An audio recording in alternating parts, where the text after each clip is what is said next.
مساء الفل. ازيكم عاملين ايه؟ يا رب تكونوا كويسين. انتوا طبعا شايفين الفيو ورايا. مش عارف المطره باينه ولا لا. درجه الحراره النهارده المفروض اللي هي 31. النهارده يوم حر. نبدا الفيديو كده ان شاء الله مع بعض. وفي الفيديو ده احنا هنتكلم عن اول اسبوع ليا في اوروبا، واكتر 7 صدمات انا عشتهم هنا واتصدمت بيهم اول ما رجليا نزلت في المطار هنا في براغ. كنت فاكر ان اول اسبوع ليا هنا في اوروبا هيكون شهر عسل، بس لا، ما طلعش شهر عسل ولا حاجه. اللي حصل في اول اسبوع ده كفيل ان هو يقفلني من السفريه، وكفيل ان هو يخليني اروح تاني واقول لا، انا ارجع، انا بيتي بيناديني.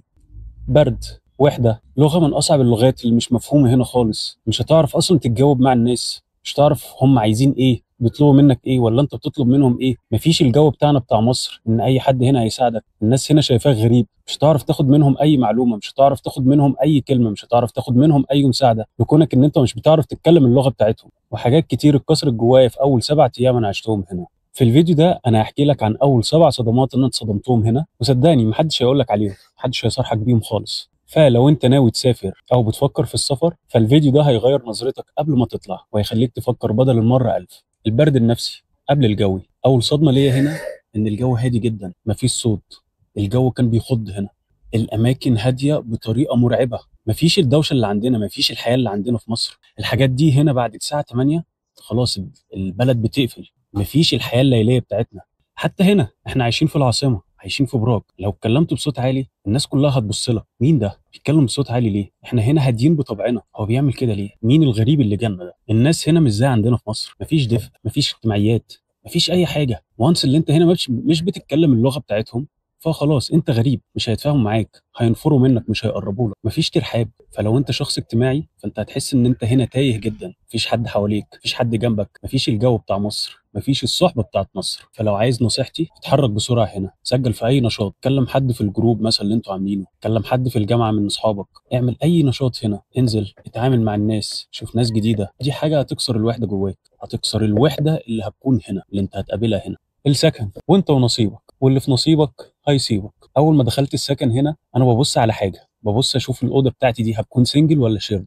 الجار بتاعي او الروم ميت بتاعي هيكون جنسيته ايه؟ هيكون مصري زي فاهمين بعض، ولا هيكون هندي، ولا هيكون من بنجلاديش، ولا هيكون سوري، هيكون عربي بمعنى صح، ولا هيكون اجنبي؟ هنعرف نتواصل مع بعض ولا لا؟ هنعرف نحترم خصوصيات بعض ولا لا؟ مش عارف. بس انت ونصيبك. في حاجه هنا بيعملوها في السكن، ان هم بيميزوا شويه، وبيميزوا هنا الاوروبيين عن الافارقه، عن الهنود، عن دول شرق اسيا. بمعنى، هديك مثال بسيط. لو السكن بتاعك 5 ادوار، فاخر دورين دول بيكونوا محجوزين للاوروبيين. اما بقى الدور الاول والثاني والثالث فده بيتقسم من هنود لافارقه لدول شرق اسيا، انت ونصيبك. وطبعا اللي انت هتدخل عليه ده انت ما تعرفش عاداته ايه، فانت ممكن تلاقي نفسك مع واحد مش بيحترم اي خصوصيه، مع واحد مش محترمك، مع واحد شايفك اقل منه. الحل بتاعي هنا ان انت لما ربنا يكرمك ممكن تاخد اوضه سنجل.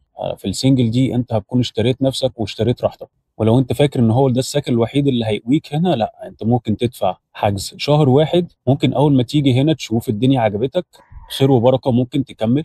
الدنيا ما عجبتكش، خلاص انت كده ولا كده ممكن تسحب الديبوزيت بتاعك او التامين بتاعك اللي انت دافعه، وممكن تشوف اي سكن تاني، وانت ونصيبك برضه. النظام هنا ما فيهوش هزار. النظام هنا يعني نظام، يعني خط مستقيم. مشيت بره الخط المستقيم هتتلسع، هتاخد مخالفه، هتدفع غرامه. هنا ما بيهزروش. في اوروبا هنا ما فيش حاجه اسمها هشوف بكره او هاجل النهارده واشوف بعده، يعني ما فرقتش، خليها بعد العيد. الكلام ده مش موجود هنا. اول ما توصل هنا لازم تروح على البنك علشان تفتح حساب، علشان ده هو اللي هتصرف منه، او ده اللي هيتم فيه عمليه ايداع الفلوس بتاعتك، وهتقدر تصرف منه من الموبايل. لو انت عايز تروح تقابل موظف فانت لازم تاخد حجز قبلها. مفيش الهرجله، مفيش اللي انا هفتح الباب واخش. الكلام ده لا، الكلام ده غلط هنا. الكلام ده هنا بيبصوا له نظره احتقار. لو اتاخرت عن ميعادك ما ينفعش تستنى وتخش الدور اللي بعديه، او ما ينفعش تستنى وتخش بعد ما كله يخلص. اتاخرت عن ميعادك هنا اللي بعدك بيخش وانت الميعاد بتاعك اتلغى. مفيش حاجه اسمها استنى اخر واحد واشوف واخش واتفاهم معاه. بعد 3 ايام من وصولك هنا فالمفروض اللي انت بتروح عند بوليس الاجانب وبتقول لهم انا عنواني في المكان الفلاني وده العنوان اللي انا هقيم فيه. فلو في اي حاجه او حصل اي مشكله او تم فقدان اي حاجه من متعلقاتك الشخصيه، او حتى لو الشنطه بتاعتك اتاخرت في المطار، هيبعتوها لك كده ولا كده على العنوان بتاعك. فلازم تسجل اول ما تيجي هنا في بوليس الاجانب، ما يكونش عدى عليك 3 ايام.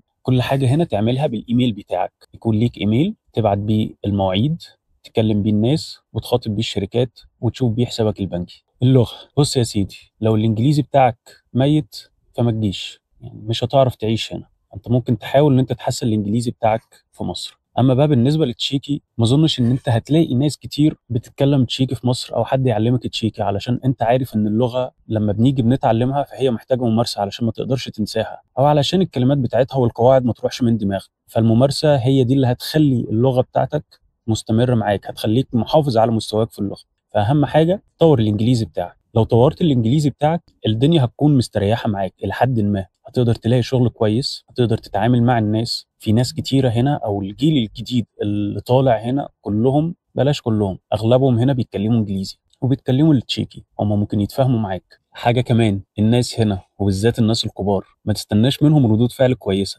لما انت بتيجي هنا هم شايفين هنا حد غريب، مش عارفين يتعاملوا معاه، مش عارفين يكلموه، شايفين شخص هنا جديد، مش عارفين هو جاي منين، انت جاي من انهي بلد، ايه اللي هيكون وراك، جاي هنا تعمل ايه. اسئله كتيره بتدور في دماغهم وانت مش هتعرف تجاوب عليها. فما تزعلش او ما تحطش في نفسك لو انت لقيتهم بيبصوا لك نظره عنصريه، عادي جدا، خليك بارد هنا. فنصيحتي ليك ان انت كبر دماغك، كبر دماغك على الاخر. كده ولا كده دي ناس كبيره، ممكن وانت في مصر تساعد نفسك اللي انت تقدر تعرف كام جمله بالتشيكي، التحيات، لو انت مثلا عايز تسال عن حاجات معينه، عايز تسأل على الترام، الجمل اللي زي كده، الحاجات البسيطة جدا هتساعدك هنا. المواصلات هنا رخيصة جدا ونضيفة جدا جدا. لو انت طالب فاشتراك السنوي هنا بيكون ب 1250 كورونا لو انت تحت ال 25 سنة.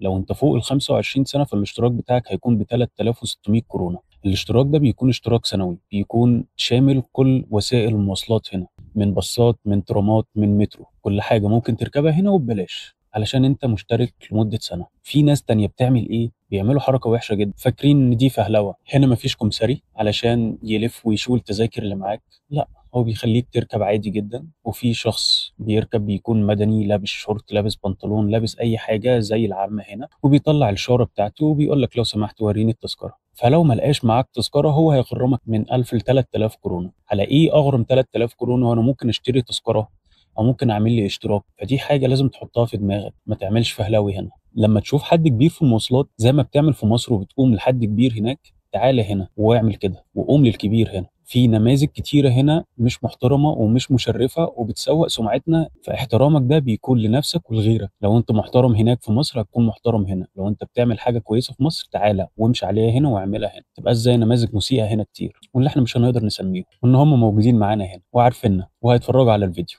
الاكل هنا مش هيكون على مزاجك. في مره دخلت السوبر ماركت بدور على حاجه عايز اكلها، مش لاقي الحاجات اللي انا متعود عليها، مش لاقي عيش، مش لاقي الجبنه بتاعتنا، يعني في حاجات كتير قوي ما كنتش لاقيها هنا. فدي برضو كانت حاجه صعبه. فاللي هو الاكل ده بالنسبه لي جديد، حتى العناصر اللي هم معتمدين عليهم في المطبخ بتاعهم عناصر غريبه جدا، اكل انا ما باكلهوش، اكل انا مش متعود عليه. فنصيحه، انت ممكن تجيب معاك حاجات من مصر تعيشك اول كام يوم هنا لحد لما تبدا تتاقلم هنا. وما تنساش لازم تجيب معاك جبنه رومي، انك مش هتلاقي جبنه رومي هنا.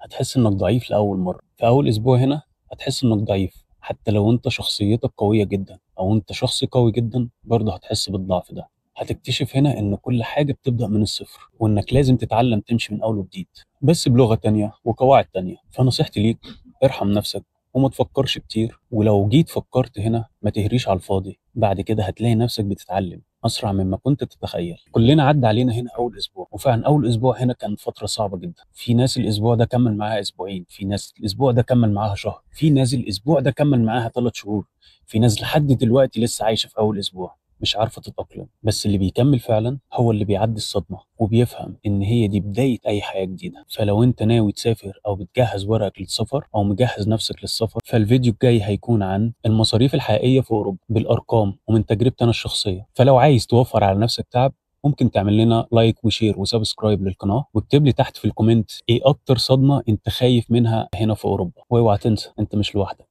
سلام.